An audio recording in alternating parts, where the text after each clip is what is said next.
sommes venus voir une personne qui encadre au moins trois positions pour nous. Nous sommes venus voir un papa, nous sommes venus voir un ancien président de la République et surtout, nous sommes venus voir le chef de file de l'opposition. Au lendemain de notre déclaration d'appartenance à l'opposition, il était de bon ton de venir lui dire de vive voix ce que nous pensons, ce que l'organisation que l'opposition devait avoir. Et entre autres discussions, il a laissé entendre toutes ces inquiétudes, surtout qui concernent le code électoral, qui est une préoccupation majeure. Une décision que nous avons prise lors de ce congrès que nous avons tenu le samedi dernier, de mettre tout en œuvre pour que ce code électoral soit revu. Et donc, quand nos préoccupations se rejoignent, nous leur avons exprimé toute notre reconnaissance pour ce rôle, pour avoir accepté de conduire les chefs de l'opposition en tant que chef de file de l'opposition. Nous avons passé en revue quelques sujets d'actualité nationale et que ça s'est passé dans de très bonnes conditions. L'engagement que la NFN a pris lors de ce congrès, nous lui avons fait part. De faire le tour de toutes nos communes, de toutes nos contrées, aller dire à nos compatriotes pourquoi nous disons Etiko.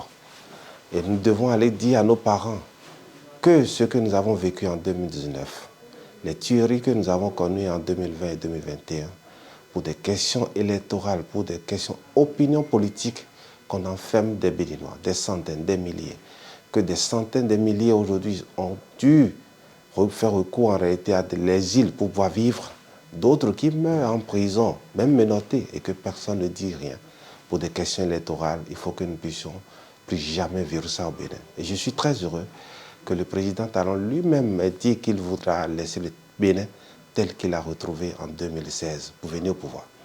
Et donc nous ne demandons pas de choses. Qu'on crée des cadres, qu'on crée un système électoral, qu'on refasse en réalité la réforme du système partisan de manière à ce que les Béninois puissent avoir une libre possibilité, un choix de désigner qui seront les prochains dirigeants et non une oligarchie qui ne veut pas le dire. Nous lui avons dit que c'est le message que nous envisageons porter à nos compatriotes les jours à venir. Et il a exprimé que nous avons tous son soutien moral, que tout le soutien du Parti des démocrates dans cette lutte, qu'ils étaient les seuls à le faire et qu'ils nous ont souhaité la bienvenue dans la grande famille politique de l'opposition. Position que nous avons occupée depuis un certain temps, mais le samedi dernier, nous avons confirmé ça officiellement. Donc c'était une rencontre de père à fils, c'était une rencontre d'un jeune acteur politique à quelqu'un qui a dirigé ce pays dans la paix, dans la quiétude pendant 10 ans, et quelqu'un qui désormais a accepté de faire de son combat à la retraite politique un combat d'engagement politique pour que l'héritage que nous avons eu de nos pères fondateurs de notre démocratie soit conservé, renforcé et promu pour que le Bénin puisse retrouver cette noblesse, la position que nous avons toujours occupée sur le continent africain, le berceau de la démocratie en Afrique.